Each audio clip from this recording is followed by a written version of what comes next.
आपके अपने YouTube channel rock study club दोस्तों आपका स्वागत है। जैसा कि दोस्तों आपको पता है 16 मार्च को हमारा कक्षा 11वीं का जीव विज्ञान बायोलॉजी का पेपर है। लगातार दोस्तों मैं आपको तैयारी कर रहा हूँ, इसलिए दोस्तों मैंने आपको पहले ही 2 अंकी और 3 अंकी महाप्रश्न बता दिए हैं, वस्तुनिष्ठ भी बताते ही जा रहा हूँ। ओके, तो क्रम से दोस्तों वीडियो देखना चाहते हैं अलग से प्लेलिस्ट बना दी है। क्लास 11th बायोलॉजी वार्षिक परीक्षा इंपॉर्टेंट क्वेश्चन 2024 के नाम से प्लेलिस्ट है, तो प्लेलिस्ट में जाकर क्रम से वीडियो देखकर आप तैयारी कर सकते हो।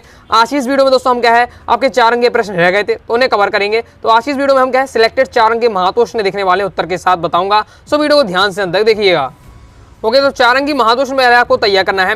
प्रोकैरियोट कोशिका की विशेषताएं लिखिए। प्रोकैरियोट कोशिका की विशेषताएं आपकी ये दी हुई है। ओके, अब मैं आपको क्या है कि बहुत क्वेश्चन तुमके पता 4 नंबर वाली थोड़ा लॉन्ग रहेंगे। ओके, तो मैं आपको समझाने लगूंगा कि कई सारे क्वेश्चन आपको कवर करने हैं, बताने। ओके, तो मैं आपको क्या है डायरेक्ट बताते जाऊंगा, तो आप तैयार करते जाइए। ओके, प्रोकैरियोट कोशिका की आपको विशेषताएं तैयार कर लेनी है, आपके 4 पॉइंट दिए हैं, चारों आप तैयार कर लीजिएगा। ओके, स्क्रीनशॉट लीजिए। दोस्तों अगर समझने में दिक्कत हो रही है वीडियो को फुल क्वालिटी में देखिए तो आपको समझ में दिक्कत नहीं होगी। नेक्स्ट बहुत ज़्यादा इंपॉर्टेंट कई बार प्रीवियस पेपर में आ चुका है, पादप कोशिका और जंतु कोशिका में अंतर याद कर लीजिए, बहुत ज़्यादा महत्वपूर्ण है। तो ये दोस्तों आपका दिया हुआ है पादप कोशिका और जंतु कोशिका में अंतर। क्रम से दोस्तों मैं आपको बताते जा रहा हूँ, तैयार करते जाइए। ओके, जैसे पहला है कि पादप कोशिका में क्या है सेल्यूलोज की बनी दृढ़ कोशिका भित्ति उपस्थित है। जंतु कोशिका में क्या है कोशिका भित्ति नहीं होती है। पादप कोशिका में लवण पाए जाते हैं, जबकि क्या है जंतु कोशिका में लवण नहीं पाए जाते हैं। पादप कोशिका में बड़ी बड़ी रिक्तियां पाई जाती हैं, जंतु कोशिका में बड़ी रिक्तियां नहीं पाई जाती। इस प्रकार से आपका दिया है पादप कोशिका और जंतु कोशिका में अंतर। इसकी शॉर्ट इसका क्या है फास्ट आप ले लीजिए। कंप्लीट हो जाता है। दोस्तों आपको तय करना है चक्रीय तथा अचक्रीय फोटोफॉस्फोरिलेशन में अंतर लिखिए। इंपॉर्टेंट है ये भी आपका, बहुत ज़्यादा तैयार अच्छे से कर लीजिए। ये भी आपका प्रीवियस पेपर में आ चुका है, तैयार अच्छे से कर लीजिए। ये आपका दिया हुआ ये हमारा कंप्लीट हो जाता है। नेक्स्ट है C3 और C4 पौधों में अंतर वाला जरूर क्वेश्चन आएगा। ओके, मतलब आपके 4 नंबर में अक्सर अंतर ही आता है। ओके, और जो मैं आपको बता रहा हूँ ये सभी प्रीवियस ईयर में आ चुके, सभी सिलेक्टेड हो गए। तो C3 C4 पौधों में अंतर तैयार कर लीजिएगा, इनमें से एक भी क्वेश्चन नहीं छोड़िएगा। और जो छोड़ने के लायक होगा तो मैं आपको पहले ही बता दूंगा, लेकिन अभी ये आपको पूरे तैयार करना है। C3 और C4 पौधों में अंतर। ओके, ये आपका पहला पॉइंट दिया है, आगे देख लेते हैं। ये दोस्तों आपका सेकंड पॉइंट आपको दिया हुआ। ओके, तो थोड़ा समझ कर लीजिएगा और अच्छे से तैयार कर लीजिएगा। तीसरा पॉइंट, ये चौथा पॉइंट, इस बार से C3 और C4 पौधों में अंतर दिया हुआ है, अच्छे से तैयार कर लीजिएगा। नेक्स्ट हमारा श्वसन में CO2 के परिवहन को समझाइए। ये भी आपका प्रीवियस ईयर में आ चुका है। ओके, मतलब क्या है श्वसन में हमारा क्या है कार्बन डाइऑक्साइड का परिवहन किस प्रकार से होता है ये आपसे पूछा जा रहा है।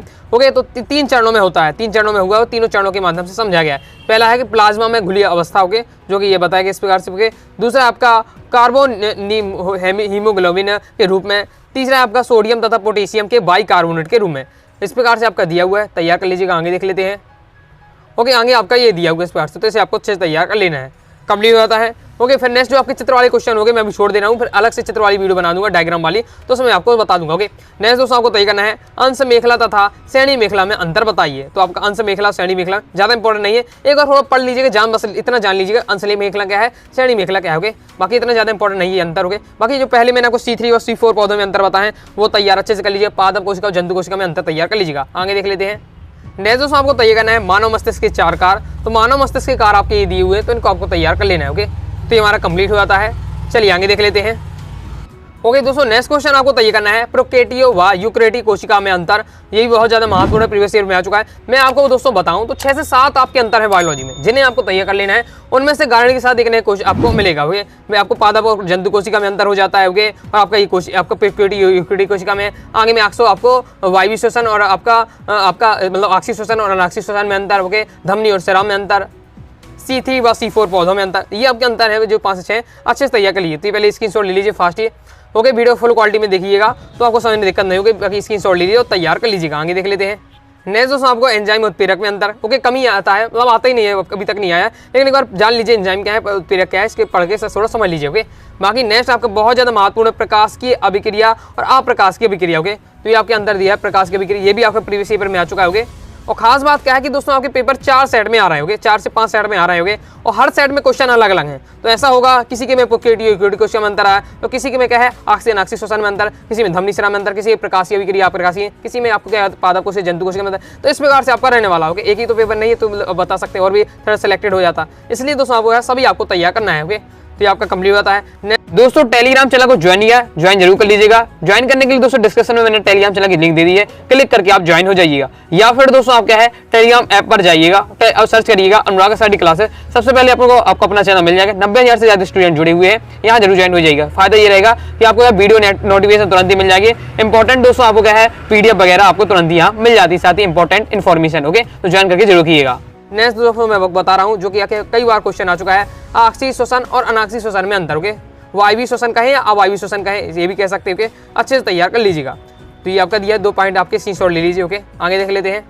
आगे दोस्तों आपके ये 2 पॉइंट और दिए, तो टोटल 4 पॉइंट दिए, चारों अच्छे से तैयार कर लीजिएगा 4 नंबर के। ओके, आगे जैसे मैं आपको बताते जा रहा हूँ धमनी और सिरा में अंतर, ये बहुत ज़्यादा महत्वपूर्ण है, इसे भी अच्छे से तैयार कर लीजिएगा।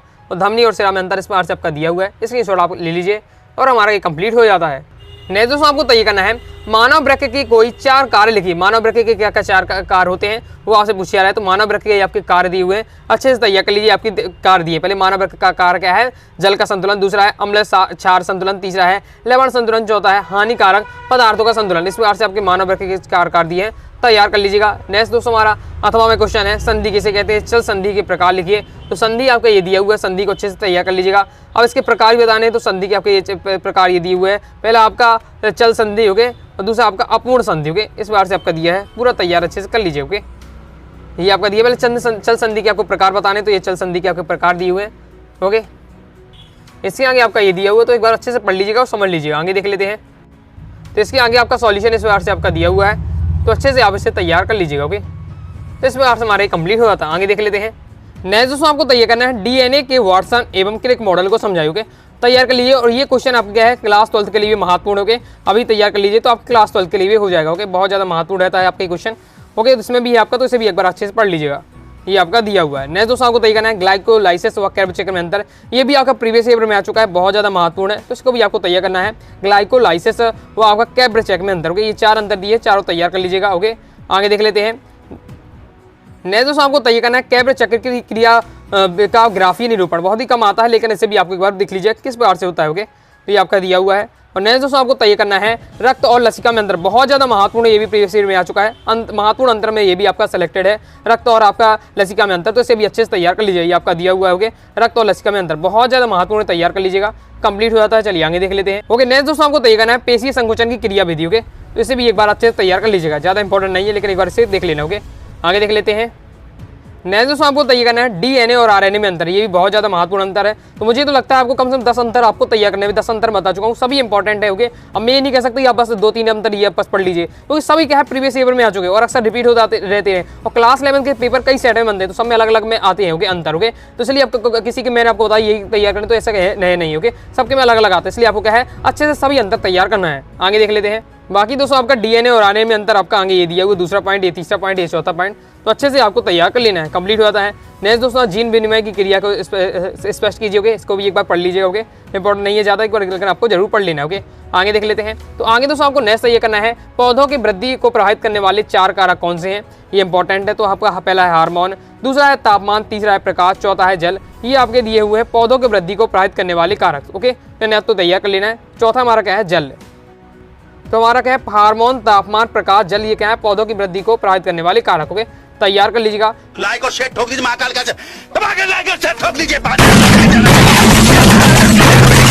पूरा साल मेहनत करता हूँ आपके लिए बेटा, ऐसा नहीं चलेगा, ऐसा नहीं चलेगा। नेक्स्ट दोस्तों आपको तय करना है अंतः शोषण व निशोषण में कोई 4 अंतर। ओके, ये भी आपका इंपॉर्टेंट है, तो इसे भी आप देख लीजिए। ओके, तो हमारा कंप्लीट हो जाता है। आगे देख लेते हैं। तो इस प्रकार से दोस्तों मैंने आपको सिलेक्टेड 4 अंकीय महत्वपूर्ण क्वेश्चन बताए हैं। ओके, जितने क्वेश्चन बताए 4 अंकीय वाले सभी तैयार कर लीजिएगा। ओके, बाकी इससे पहले 2 अंकीय और 3 अंकीय और वस्तुनिष्ठ भी बता चुका हूँ। ओके, तो सबसे कहा है क्रम से आप वीडियो देखना चाहते हैं, अलग से प्लेलिस्ट बना दी है। क्लास 11 बायोलॉजी इंपॉर्टेंट क्वेश्चन 2024 के नाम से प्लेलिस्ट है, प्लेलिस्ट में आके क्रम से वीडियो देख लीजिएगा। आई हो आपको वीडियो पसंद आएगी, वीडियो लाइक करके सब्सक्राइब जरूर कीजिएगा। कोई डाउट आता है कमेंट बॉक्स से आप जरूर पूछिएगा। टेलीग्राम से ज्वाइन किया, टेलीग्राम से ज्वाइन कर लीजिएगा, साथ ही इंस्टाग्राम फॉलो कर लीजिएगा। मिलते हैं नेक्स्ट वीडियो में, तब तक के लिए बाय बाय।